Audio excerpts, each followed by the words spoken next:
We work hard as physicians to take care of the health and well-being of our patients.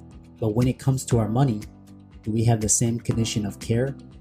Probably not. Let's change that together. Welcome to the Financial Freedom for Physicians podcast, where we'll fight and advocate for your financial literacy. As always, I'm your host, Dr. Christopher Liu. Thanks for being here.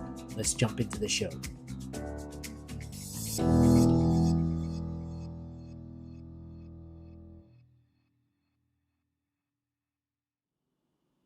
Hey guys, I want to welcome you guys to the Financial Freedom for Physicians podcast. We've got a great episode this week. Before we begin, please hit the subscribe button as well as the notifications bell, and be sure to like, comment, and share if you like this episode. And we'll get into this week's sponsor and show. This week's episode is sponsored by CityVest. CityVest has quickly become the most popular and best way for doctors to invest in top-performing real estate private equity funds that are usually reserved for institutional investors. This unique access to investing in these institutional funds is available for the first time ever through CityVest's easy and secure online investment platform. CityVest does the hard work of conducting due diligence and vetting the investments. They even get a third-party due diligence report that is posted on their website. As a result of aggregating a several $million investment amount into their access funds, CityVest gains access to investing in the institutional investment and is able to negotiate better investment terms, such as a 12% preferred return. You can check them out at cityvest.com or go to the link in the show notes below. Now on to the show. Welcome everybody to this week's podcast episode for the Financial Freedom for Physicians podcast. And I'm your host, Dr. Christopher Liu. And my mission is to empower physicians to achieve financial independence and financial freedom early on so that they can practice medicine on their own terms as opposed to having to practice. So I tout 4 types of freedom. The first is financial, second is emotional, time, and location freedom. And my mission is to bring guests that are doing innovative, creative things outside the box and to show you what's possible so that you can design your best life in your business, finance, career, family, and relationships. So without much ado, we'll bring on this week's guest. So welcome everybody to this week's podcast episode for the Financial Freedom for Physicians podcast. And I'm your host, Dr. Christopher Liu. And my mission is to empower physicians to achieve financial independence and financial freedom early on so that they can live life on their own terms and practice medicine because they want to, not because you have to. And so in that respect, I always look for guests who are doing very interesting things, cutting edge things, really new things to bring it to your awareness. So today we have Dr. Andrew Wilner, and he's really an interesting guest, just speaking to him pre-show. So he's a neurologist, he's a health journalist, and also an avid scuba diver. And he's done so many interesting things. He's written a book, The Locums Life, A Physician's Guide to Locums Tenens. He's also got a podcast, Art of Medicine with Dr. Andrew Wilner, and he also has his own YouTube channel. And so without much ado, we bring Dr. Wilner on the show and welcome. Well, thanks, Chris. It's a real pleasure and a privilege to be here. Yeah, and I know you and me, we've spoken on some of the same conferences, and that's how we got connected. And you're talking about your latest venture. So tell us all about yourself, your background. I'm always interested in how people got to where they became and what they're doing now. Well, first of all, Chris, I got to say that I wish I had met you 40 years ago. Because it's late in my career now to live financially free at an early age, but it's still a goal. It's still a goal. But yeah, Mhm. so my I have a day job. I work full time as a neurologist. I'm division director of neurology at Regional One Health in Memphis, Tennessee, Mhm. and associate professor of neurology at the University of Tennessee Health Science Center. And I love that. I love to teach, and I love seeing the patients we have in the community hospital who are by and large are indigent and pretty sick. So I Mhm. feel like I'm not spinning my wheels there. It's really worth it to go in every day because the patients patients really need you. So Mhm. that's a lot of fun. But I've had a long career of writing. I don't know, when I was like 12 years old or something, I decided that that was what I was born to do. Mhm. And so it's been many, many years of trying to juggle writing, which is demanding. Oh, it may look easy, but it's pretty demanding. And medicine, which of course, if you're going to do it properly, is also demanding. So having two demanding careers has been a lifelong challenge, and I think that's what led me to locum tenens, which I've worked off and on since 1981. I took Wow. my first locums job in an ER, a Mhm. job. In those days, you didn't have to be an ER doc to work in the ER. And thankfully, they've changed that. But, I delivered babies and set broken bones and removed foreign bodies out of people's eyes. And I did all kinds of things that I kind of learned on the fly. Uh-huh. Uh, but it was a great year because I was writing a book. I worked three 12-hour shifts, so 36 hours a week, which for physicians like half time, right? And then I had 4 full days to myself to work on my book. And a Wow. few things happened. I finished the book, although I was unable to publish it. There was no self publishing option in those days. And the reviews I got, well, this is a great book, Dr. Willer, but we don't have any titles like it. And I said, well, yeah, Mhm. that's why I wrote it. But it turns out that publishers like to have other titles, that they can compete with. If you write a book that no one else has written before, they Mhm. don't want to touch it because they're not sure whether it'll sell. It's like, wow, what a paradox. Anyway, the other thing I learned was that I loved neurology, Yeah. which I didn't know. My plan was to do internal medicine because my role models were all these very kind of cognitively excellent internists. That was the big thing back then. Mhm. But when I did my internship, it's like, well, everything was the same: cardiology, renal, GI, all interesting. And but then I did this year on my own of ER, and it was like, wow. Patients came in, they're double vision or cross-eyed, or one side of their body was numb, Uh-huh. or they couldn't speak properly, and 10 minutes before they were fine. It's like, whoa, this is pretty interesting. Very, very challenging. And so I ended up completing my internal medicine residency and then doing a neurology residency in Montreal at McGill at the Uh-huh. Montreal Neurologic Institute, and then staying another year for a fellowship in epilepsy. So 7 years Wow. of formal training. So the residents don't get any sympathy from me when they complain about how hard they work and they leave at 5. It's like, oh yeah, right. Um, so Yeah. along the way, I've written 4 books, and the last one, as you said, was The Locum Life: A Physician's Guide to Locum Tenens. I was looking to write another book, and I realized there was nothing. There were a couple pamphlets, and of course, on the internet, there's a lot of information, but you have to curate it, right? Because a lot of it comes from the staffing agencies, and there's nothing wrong with that, but it's not. It's like getting information from the pharmaceutical company. You have to sort of look at it critically. So I Mhm. said, I've had a lot of experience. I've worked inpatient locums, outpatient locums, academic locums, non academic locums. Uh-huh. So I wrote a book about it, and it was fun to kind of put it all together. And it's a great way, I found it. Locums, it turned out, when I looked in retrospect, helped me enormously. First, Mhm. as I said, it helped me figure out what I wanted to do, which was do neurology. Later, it helped me travel. I had a conventional job, becoming a partner. I became a partner. I was in practice as a neurologist. Hmm. but I got a little itchy. It was very hard to take time off. Yeah.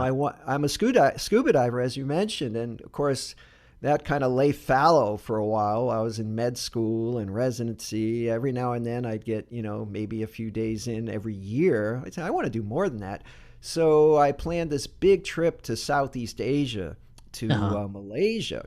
Oh, wow. 17 days. 17 days. It was like huge. 17 days. I had to, plan it out 6 months in advance so I didn't have clinic patients coming in. My partners were all in a tizzy that I was going to take so much time off. Hmm. So I went to Malaysia. It was unbelievable. I'm pretty well traveled, but Malaysia was different. I went to an orangutan rehabilitation center. Oh, I went wow. to an island that's surrounded by sharks and dove with the sharks and all kinds of other stuff. And later there was a kidnapping on that island, and luckily I wasn't there. But it was a great adventure, and I came back, and all my patients had survived. There was like a mile high pile of charts on my desk. But Uh-huh. it was an eye opener, that I really felt constrained, let's put it that way.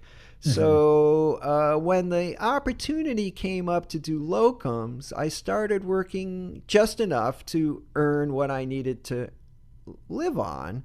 And Hmm. I live a fairly Spartan lifestyle. And so I would save money. And then I went back to Southeast Asia, and I'd go back for 3 months at a time.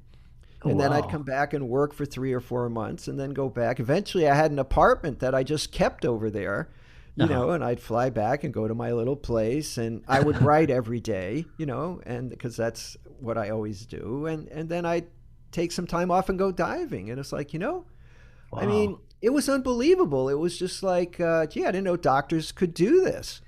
Yeah. And what worked for me was that when I'm at work, I like to be 100% present. Hmm. And so when I was doing my locums assignments for 3, 4, 5 months, it's like, okay, this is what I'm doing. This is great. This is a wonderful, put a spin on it. This is a great opportunity to practice medicine and make some money. And then when the assignment was over, it's like, I'm on my way to the airport. And Uh-huh. I don't have to sign charts. I don't have to take phone calls. There's Hmm. there's nothing that trails you after a locums assignment. You're just done and you walk away. It's like being in the military, you just transfer from one base to the next and pick up the job, and that's what you do. And that I did that for about 10 years, back and forth. I ended up leading medical missions to the Philippines, getting my dive master certificate, making some underwater movies. I met my Oh. wife over there. We now have a baby. It was life changing, Uh-huh. really life changing. The other way that locums helped me is I mentioned the baby. So when we were thinking about the baby, I was thinking, well, maybe I don't want to travel so much. And I was traveling for locums. I was flying off for a week, coming back for a week. So I started looking for a permanent position. Hmm. I looked for 2 years for that permanent position because I decided I wasn't going to take anything that I didn't really want. Uh-huh. And what was great about it was I'd go to an interview and the salary would be pretty good and the job would be pretty good. And it was like, yeah, I could do this. This isn't bad. But it's not really what I want. So I would just say no. It's like, I got a great locums gig going. I don't need this. Whereas if I hadn't had the locums kind of fallback position, it's like, gee, I better take this job. It's a pretty good one. It's not perfect. But I didn't have to. So I didn't. And then finally, I stumbled on the job I got right now. And it's like, wow, this is just what I'm looking for. It's academic, it's teaching, it's week on, week off. I don't have to travel. Cost of living's not bad. I'm in Memphis, Tennessee. Uh, there's a few too many shootings every day. But there's always a downside. But I've moved out in the suburbs where it's a little safer. And I really love the hospital. But of course, they offered me a very low salary. Oh. And so I just said no. Like, no.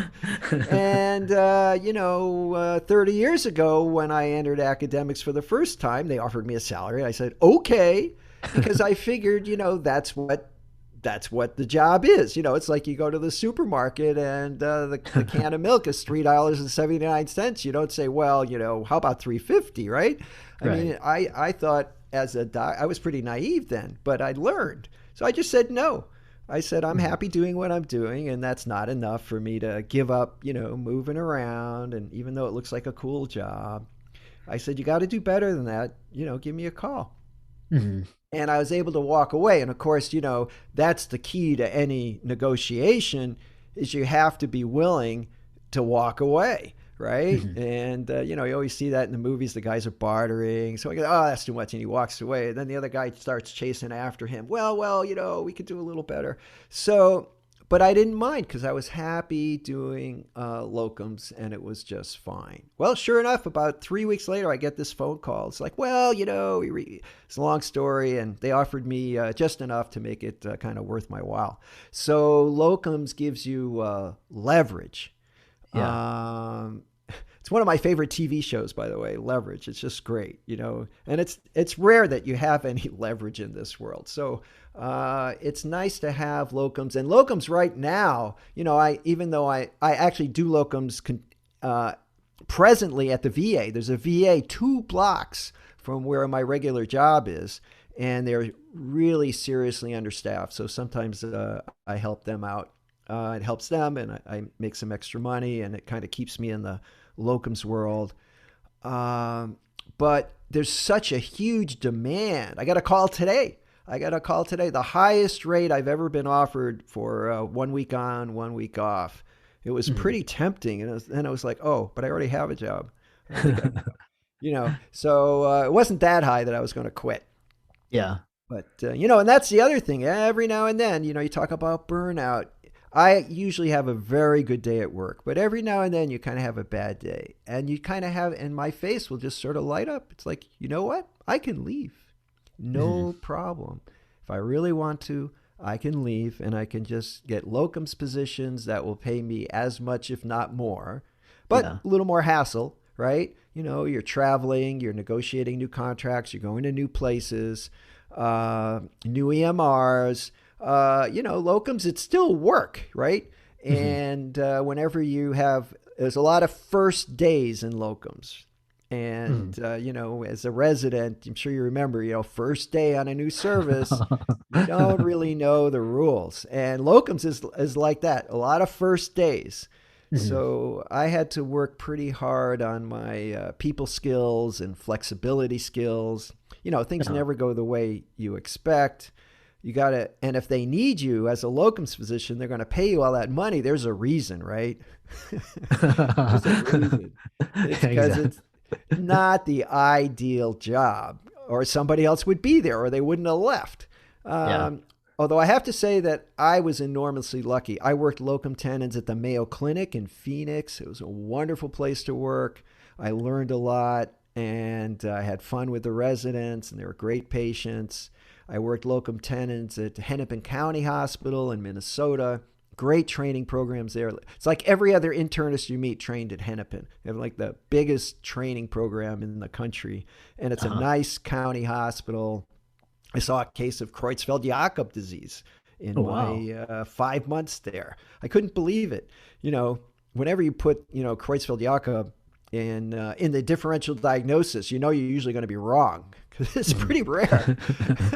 So I always tell the residents, you're probably going to be wrong if that's what you think it is because it just doesn't happen very often. But sure enough, so locums can be a lot of fun, and I think for all the reasons I listed above. Mm. So yeah, it's very fascinating. And then you talk about locums. You have a lot of location, time freedom, a lot of flexibility. It gives you a lot of leverage. So if uh if people are interested in locums, what is the best way to get their feet in to get started, either after their training? Yeah. So, well, the first thing to do is think about why you want to do it. For example, there are sort of 3 stages of your career. It's like, well, I've just finished my residency or fellowship, and now I'm going to go to work. locums for people like that is a chance to explore geography, Mhm. to explore work style. Do I want to be in a big clinic, solo practice, partnership, academics, without, making too big a commitment. It's another way a lot of people graduating, just finishing, have a partner who may be a year ahead or a year behind. It's a way to kind of tread water for a year while the other one catches up so you can both go somewhere together. Mid career guys, it's usually for extra cash. And then late career, it's, well, you don't really want to retire, you want to slow down. So to get started, at the risk of not being humble, I would certainly recommend reading my book, The Locum Life, A Physician's Guide to Locum Tenens. Uh, if you don't want to read the book, I have a 5-minute video on each chapter on my website, andrewwilner.com. That's available for free. Just go to andrewwilner.com/videos. And there's a video on every chapter, malpractice, credentialing, travel, all the things that, you need to learn about. I just did actually a audible book version of my book. So if you like to drive around and listen or work out, so I narrate it 6 hours, 45 minutes. There's an audible book, same title. And that was a lot of fun to do. And you can feel free to contact me also through my website, and I can refer you to staffing agents. You don't need a staffing agent. You just put your ear to the ground. You say, hey, I'm thinking of doing some, extra work. And it may turn out, that the internist, next door is going on maternity leave, right? And all of a sudden there's an opening and they'd be glad to have you, pick up some shifts. So that's the easy way to do it. And that's how I got my Mayo Clinic job, was just a colleague I met at a conference who I knew well. We were chatting and they were understaffed. Or you go to a staffing agency, and of course they have relationships with hospitals and clinics, and they'll tell you what's available. And but it is important to know, if you're going to be happy, why you're doing it. Are you just doing it to make some extra cash? That's fine. Are you doing it because you're trying to figure out what practice style works for you? You want to be a hospitalist or outpatient? So figure that out, and that'll make everything else much, much easier. Yeah. Yeah, those are some great tips.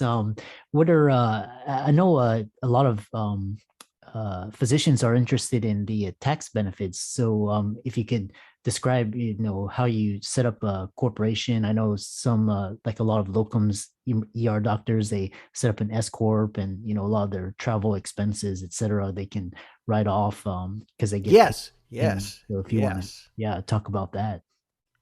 Right.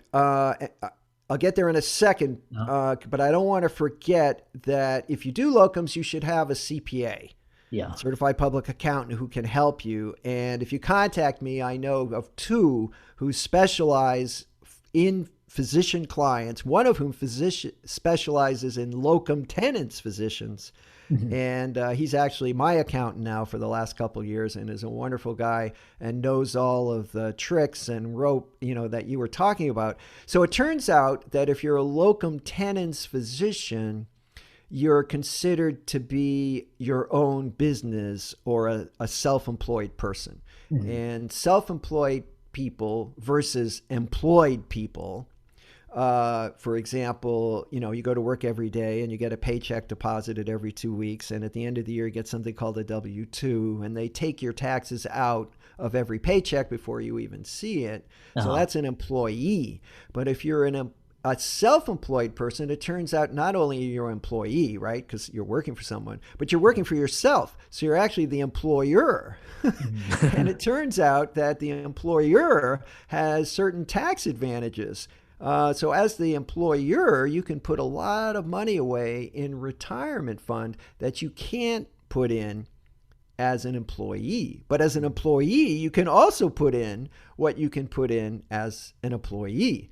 And then, as you mentioned, business expenses. When I go to the hospital every day for my employee job, if I buy a computer so I can, get remote access, that's a business expense, but not as far as the government's concerned because I'm an employee. Mhm. However, if I am a self employed locum tenens physician and I buy a computer because I need it to keep track of all my expenses, that for locums, then that is a tax deductible expense. So by having this, even if it's in addition to your other job, like I have two jobs, right? I'm a self-employed locum tenens physician and right now an employee. You can do it both ways. So this is where it gets, a little sophisticated. I don't give accounting advice, but what I've learned, I have been able to put much more money into my 401k than I would have been able to as a employee, and my income tax has been reduced because I'm able to deduct my business expenses from my gross income. In terms of corporation and all that, I talked to my CPA about it a few times, and he didn't think it was necessary in my particular case, right? But, finance is never one size fit all, but it's actually not even necessary. So you don't have to concern yourself with that. It may be advantageous, in your particular situation, but working locums is basically you sign a one-page contract and you show up and, you take care of patients, you sign your charts and you go home and you're done. So the simplicity of it is beautiful compared to owning your own practice, which I did, and all the personnel hassles and politics hassles. I mean, the beauty of it, you just show up.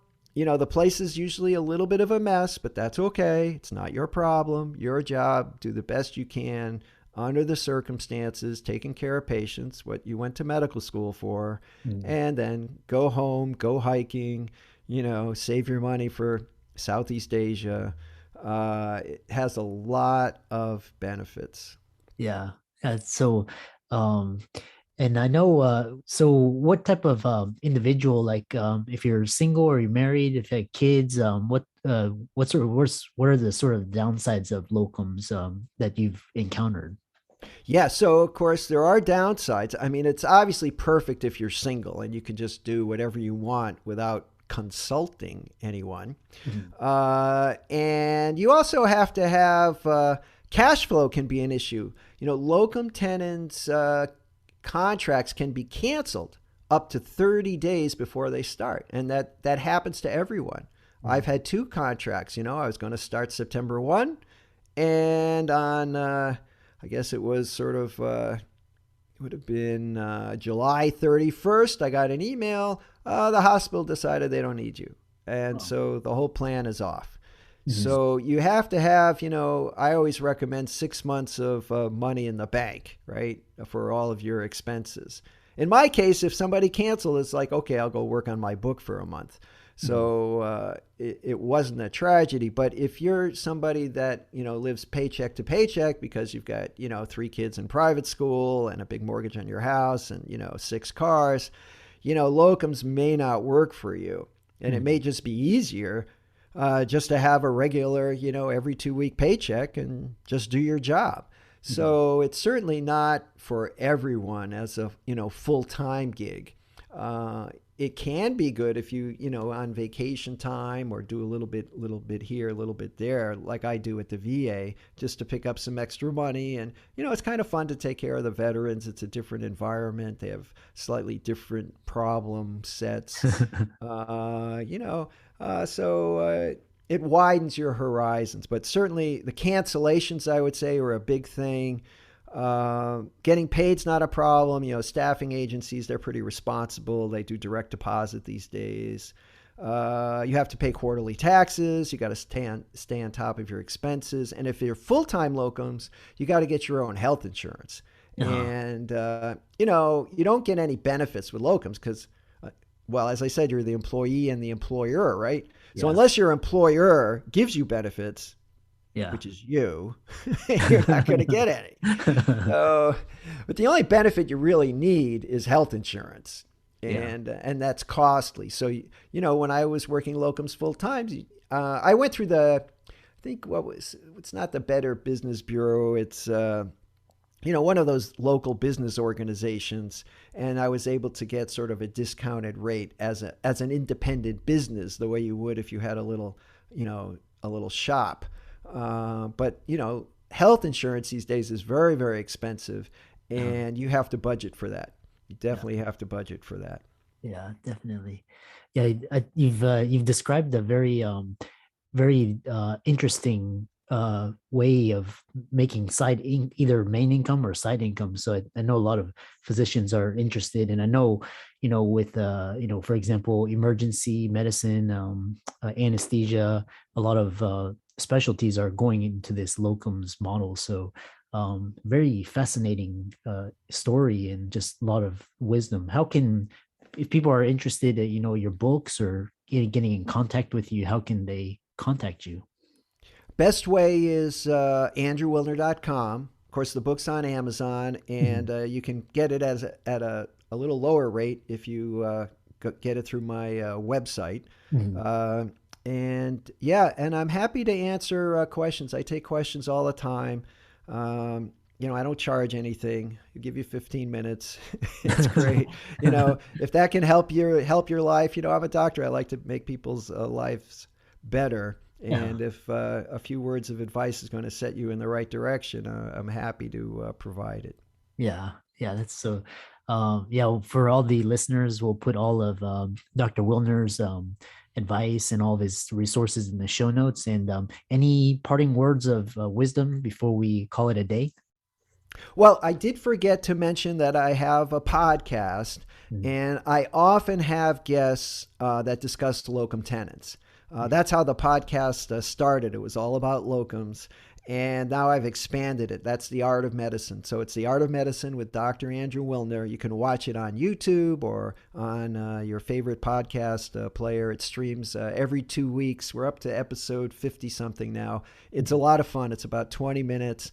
And I have really interesting guests. And every now and then we have a locums person. So that's something to check out too. Awesome.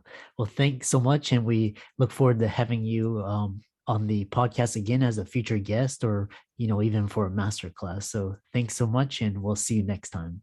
Oh, it's been a lot of fun, Chris. Thank you.